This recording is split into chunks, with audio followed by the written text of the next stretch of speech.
Hi ಎಲ್ಲೋ ನಮಸ್ಕಾರ. ನಾನು ನಿಮ್ಮ ಆಶಾಸ್ ಅಡುಗೆ ಕಟ್ಟೆಗೆ ಸ್ವಾಗತ. ಸೊ ಇವತ್ತು ನಾನು ಏನು ರೆಸಿಪಿ ಮಾಡ್ತಾ ಇರೋದು ಅಂತಂದರೆ, ಒಂದು ಪನ್ನೀರಲ್ಲಿ ಮಾಡ್ತಾ ಇರೋದು ಪನ್ನೀರ್ ಡ್ರೈ ರೆಸಿಪಿ ಮಾಡ್ತಾ ಇದ್ದೀನಿ. ಅದು ತುಂಬ ಪ್ರೋಟೀನ್ ಇರುವಂಥದ್ದೇ. ಸೊ ಅದರಲ್ಲಿ ಈಗ ನಾನು ಯಾವ್ದು ಮಾಡ್ತಾ ಇರೋದಂದರೆ ಪನ್ನೀರ್ ಗೀ ರೋಸ್ಟ್ ಮಾಡ್ತಾ ಇದ್ದೀನಿ. ಬನ್ನಿ ಹೇಗೆ ಮಾಡೋದು ಅಂತ ನೋಡ್ಕೊಳ್ಳೋಣ. ಹಾಗೆ ಅದರಲ್ಲಿ ಹೇಗೆ ಮಾಡಿದ್ದೀನಿ ಅನ್ನೋದನ್ನು ಹಾಗೆ ಹೇಳ್ತಾ ಹೋಗ್ತೀನಿ, ಬನ್ನಿ.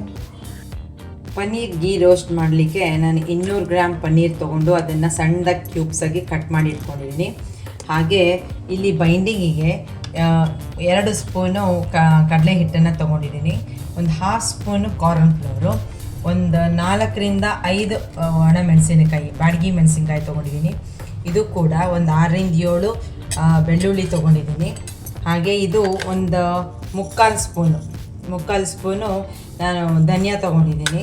ಹಾಗೆ ಇದು ಅಷ್ಟೇ ಸ್ವಲ್ಪ ಜೀರಿಗೆ, ಇಲ್ಲಿ ನೀವು ನೋಡ್ಬೋದು ಅರ್ಧ ಸ್ಪೂನಿಗಿಂತ ಸ್ವಲ್ಪ ಕಮ್ಮಿ ಇದೆ. ಹಾಗೆ ಇದು ಒಂದು 10ರಿಂದ 12 ಕಾಳು ಮೆಣಸನ್ನು ತೊಗೊಂಡಿದ್ದೀನಿ. ಹಾಗೆ ಒಂದು ಟೇಸ್ಟ್ ಇರಲಿ, ತುಂಬ ಟೇಸ್ಟ್ ಚೆನ್ನಾಗಿ ಬರಲಿ ಅಂತ ನಾನು ಇದನ್ನು ಕಾಜು ಒಂದು 6 ಕಾಜು ತೊಗೊಂಡಿದ್ದೀನಿ. ಸೊ ಈಗ ಬನ್ನಿ ಹೇಗೆ ಮಾಡೋದು ಅಂತ ತೋರಿಸ್ತಾ ಹೋಗ್ತೀನಿ. ಈ ಪನ್ನೀರ್ ಕ್ಯೂಬ್ಸಿಗೆ ನಾನು ಸ್ವಲ್ಪ ಬೈಂಡಿಂಗ್ ಮಾಡ್ಕೋತಾ ಇದ್ದೀನಿ, ಅಂದರೆ ಸ್ವಲ್ಪ ಟೇಸ್ಟ್ ಇರುತ್ತೆ, ಕ್ರಿಸ್ಪಿ ಇರುತ್ತೆ ಅಂತ. ಸೊ ಈಗ ಅದಕ್ಕೆ ಸ್ವಲ್ಪ ಅರಿಶಿನ ಪುಡಿ ಹಾಕಿದ್ದೀನಿ. ಹಾಗೆ ಒಂದು ಸ್ವಲ್ಪ ಉಪ್ಪು, ಜಾಸ್ತಿ ಬೇಡ. ಸೊ ಯಾಕಂದರೆ ನಾವು ಗೀ ರೋಸ್ಟ್ ಮಾಡುವಾಗ ಅದಕ್ಕೆ ಉಪ್ಪು ಹಾಕ್ತೀವಿ. ಇಲ್ಲಿ ಸ್ವಲ್ಪ ಲೈಟಾಗಿ ಉಪ್ಪು ಹಾಕೋಣ. ಈಗ ಇದಕ್ಕೆ ಕಡಲೆ ಹಿಟ್ಟನ್ನು, ನಾವು ತೊಗೊಂಡಿರೋ ಕಡಲೆ ಹಿಟ್ಟನ್ನು ಹಾಕೋಣ. ಹಾಗೆ ಇದು ಕಾರ್ನ್ ಫ್ಲೋರ್ ಕೂಡ ಹಾಕೋಣ ಇದಕ್ಕೆ. ಈಗ ಸ್ವಲ್ಪ ನೀರು ಚಿಮ್ಮಿಸ್ಬಿಟ್ಟು ಜಸ್ಟ್ ಬೈಂಡಿಂಗ್ ಮಾಡ್ಕೊಂಡು ಬರೋಣ ಇದನ್ನು. ನೋಡಿ, ಈಗ ಈ ಥರ ಕಲಿಸ್ಕೊಂಡು ಇಟ್ಕೊಂಡಿದ್ದೀನಿ, ಲೈಟ್ ಬೈಂಡಿಂಗ್ ಮಾಡಿ ಇಟ್ಕೊಂಡಿದ್ದೀನಿ ಅಷ್ಟೇ. ಈಗ ನಾವು ಇದನ್ನು ಎಣ್ಣೆ ಕಾದಿದೆ, ಸ್ವಲ್ಪ ಲೈಟಾಗಿ ಕಾದಿರೋ ಸಾಕು, ತುಂಬ ಕಾಯಿಸೋದು ಬೇಡ, ಯಾಕಂದರೆ ಸೀದೋಗ್ಬಿಡತ್ತೆ. ಲೈಟಾಗಿ ಕಾದರೆ ಚೆನ್ನಾಗಿ ಬರುತ್ತೆ, ಸ್ವಲ್ಪ ಡೀಪ್ ಫ್ರೈ ಆಗುತ್ತೆ ಕ್ಲೀನಾಗಿ. ಸ್ವಲ್ಪ ಗುಳೆ ಬರ್ತಾ ಇದ್ದಂಗೆ ನಾವು ಹಾಕಿಬಿಟ್ರೆ ಅದನ್ನು ಈಸಿಯಾಗಿ ಫ್ರೈ ಆಗುತ್ತೆ ಕ್ಲೀನಾಗಿ.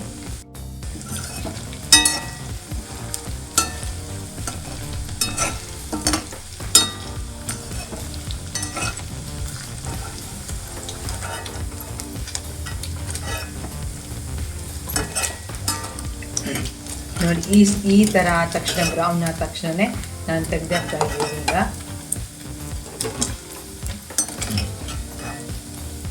ಇದನ್ನು ತೆಗೆದಿಟ್ಕೊಂಡು ಸ್ವಲ್ಪ ಇನ್ನೊಂದು ರೌಂಡ್ ಇದೆ, ಇನ್ನೊಂದು ಸ್ವಲ್ಪ ಅದನ್ನು ಹಾಕ್ಬಿಡೋಣ.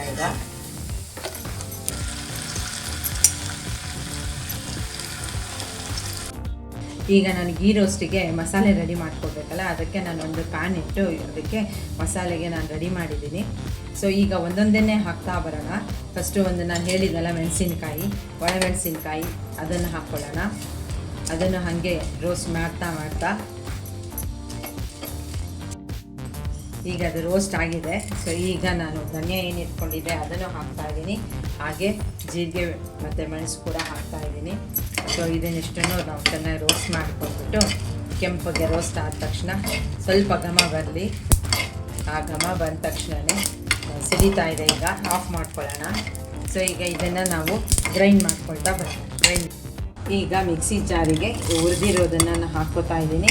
ಹಾಗೆ ನಾನು ಕಾಜು ಇಟ್ಟಿದ್ನಲ್ಲ, ಸೊ ಅದು ಕೂಡ ಹಾಕ್ಕೋತಾ ಇದ್ದೀನಿ. ಹಾಗೆ ಬೆಳ್ಳುಳ್ಳಿ ಕೂಡ ಹಾಕ್ಕೋತಾ ಇದ್ದೀನಿ. ಇದನ್ನು ನಾವು ಚೆನ್ನಾಗಿ ಗ್ರೈಂಡ್ ಮಾಡಿಕೊಂಡು ಸಣ್ಣಗೆ ಪೇಸ್ಟ್ ಥರ ಮಾಡ್ಕೊಂಡು ಬರೋಣ. ಈಗ ನಾನು ಸ್ವಲ್ಪ ಬಟರ್ ತೊಗೊಂಡು ಅದನ್ನು ಹಾಗೆ ಕಾಯಿಸ್ಕೊಂಡು ಗೀ ಮಾಡ್ಕೊಂಡಿದ್ದೀನಿ. ಅದು ಚೆನ್ನಾಗಿ ಕಾಯಿಸಿದ್ರೆ ಅದು ತುಪ್ಪ ಥರ ಆಯಿತು ಈಗ. ಸೊ ಈಗ ಚೆನ್ನಾಗಿ ಕಾದಿದೆ, ಅದು ಕಾದಿರೋದಕ್ಕೆ ಸೊ ನಾನು ಒಂದು ಈರುಳ್ಳಿನ ಸಣ್ಣಕ್ಕೆ ಹೆಚ್ಚಿ ಇಟ್ಕೊಂಡಿದ್ದೀನಿ, ಅದನ್ನು ಹಾಕ್ತಾ ಇದ್ದೀನಿ. ಈಗ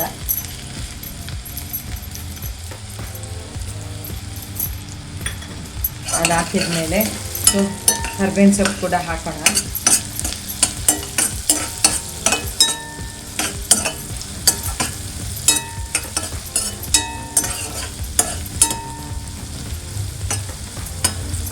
ಸೊ ಇದು ಸ್ವಲ್ಪ ಬ್ರೌನಿಶ್ ಆಗಲಿ. ಬ್ರೌನ್ ಆದ ತಕ್ಷಣವೇ ನಾವು ಏನು ಗ್ರೈಂಡ್ ಮಾಡಿ ಇಟ್ಕೊಂಡಿದ್ವಲ್ಲ ಇದನ್ನು, ಸೊ ಈ ಥರ ನೈಸ್ ಪೇಸ್ಟನ್ನು ಮಾಡಿಟ್ಕೊಂಡ್ರೆ ಚೆನ್ನಾಗಿರುತ್ತೆ.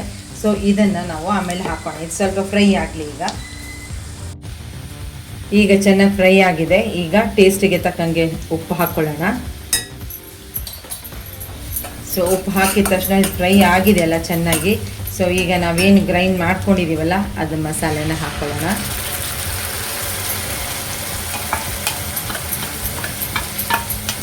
ಈ ಮಸಾಲೆ ಚೆನ್ನಾಗಿ ಇದರಲ್ಲಿ ತುಪ್ಪದಲ್ಲಿ ಚೆನ್ನಾಗಿ ಫ್ರೈ ಆಗಬೇಕೀಗ. ಈಗ ಎಣ್ಣೆ ಚೆನ್ನಾಗಿ ಬಿಟ್ಟಿದೆ. ಈಗ ಇಷ್ಟು ಫ್ರೈ ಆದರೆ ಚೆನ್ನಾಗಿರುತ್ತೆ ಗೀ ರೋಸ್ಟ್ಗೆ. ಸೊ ಈಗ ನಾವು ಫ್ರೈ ಮಾಡ್ಕೊಂಡಿರೋ ಪನ್ನೀರನ್ನು ಇದ್ರೊಳಗೆ ಹಾಕೋಣ. ಈಗ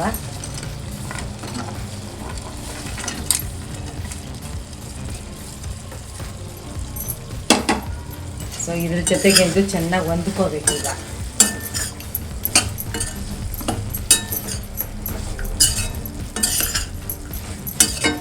ಸೂಪರಾಗಿ ಬಂದಿದೆ. ಈಗ ಕ್ರಿಸ್ಪಿಯಾಗಿ ಹಾಗೂ ಖಾರವಾಗಿ ಚೆನ್ನಾಗಿರುತ್ತೆ ಈಗ ತಿನ್ನಲಿಕ್ಕೆ. ಹಾಗೆ ಈಗ ಕೊತ್ತಂಬರಿ ಸೊಪ್ಪು ಉದುರಿಸೋಣ.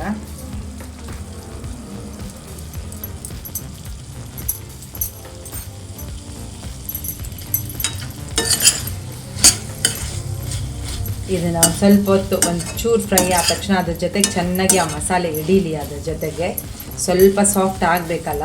ಸೊ ಕ್ರಿಸ್ಪಿ ಆ್ಯಂಡ್ ಸಾಫ್ಟ್ ಇದೀಗ. ಸೊ ಅದನ್ನು ಸ್ವಲ್ಪ ಫ್ರೈ ಆಗಲಿ. ಅದು ಸಣ್ಣ ಸಿಮ್ಮಲ್ಲೇ ಆಗಲಿ. ಅದಕ್ಕೆ ಹಾಗೆ ಬಿಟ್ಬಿಟ್ಟು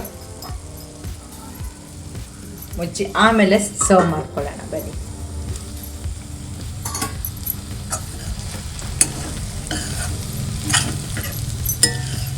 ಈಗ ರೆಡಿಯಾಗಿದೆ, ಸೂಪರಾಗಿ ರೆಡಿಯಾಗಿದೆ.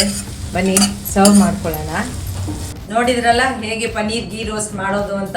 ನಾನು ಹೇಳ್ಕೊಟ್ಟಿದ್ದೀನಿ ಹೇಗೆ ಮಾಡೋದು ಅಂತ. ಇದರ ಸ್ವಲ್ಪ ಚೇಂಜಸ್ ನಾನು ಮಾಡ್ಕೊಂಡಿದ್ದೀನಿ. ಏನಂದರೆ ಕೋಟಿಂಗ್ ಮಾಡ್ಕೊಳ್ಳೋದು, ಅದನ್ನೊಂದೇ ಚೇಂಜಸ್ ಇರೋದು. ಅದ್ರ ಬಿಟ್ಟರೆ ಇನ್ನೇನು ಇಲ್ಲ. ಸೊ ಇದೆಲ್ಲ ಏನೇನು ಇಂಗ್ರೀಡಿಯೆಂಟ್ಸ್ ಹಾಕಿದ್ದೀನಿ ಅದಕ್ಕೆ ನೀವು ಬೇಕಾದ್ರೆ ಎಕ್ಸ್ಟ್ರಾನೇ ಹಾಕ್ಕೊಂಡು ಮಾಡ್ಕೋಬೋದು. ಅದ್ರ ಜೊತೆಗೆ ನೀವು ತುಪ್ಪ ಎಷ್ಟು ಹಾಕ್ತೀರಾ ಅಷ್ಟು ಟೇಸ್ಟಿಯಾಗಿರುತ್ತೆ ಇದು ಗೀ ರೋಸ್ಟ್. ಸೊ ನೀವು ಕೂಡ ಇದನ್ನು ಮನೆಯಲ್ಲಿ ಮಾಡ್ಕೊಳ್ಳಿ. ಹಾಗೆ ಕಮೆಂಟ್ ಸೆಕ್ಷನ್ನಲ್ಲಿ ಹಾಕಿ ಹೇಗಿದೆ ಅಂತ. ಹಾಗೆ ಹೊಸದಾಗಿ ವಿಡಿಯೋ ನೋಡ್ತಾ ಇರೋರು ದಯವಿಟ್ಟು ಸಬ್ಸ್ಕ್ರೈಬ್ ಮಾಡಿ.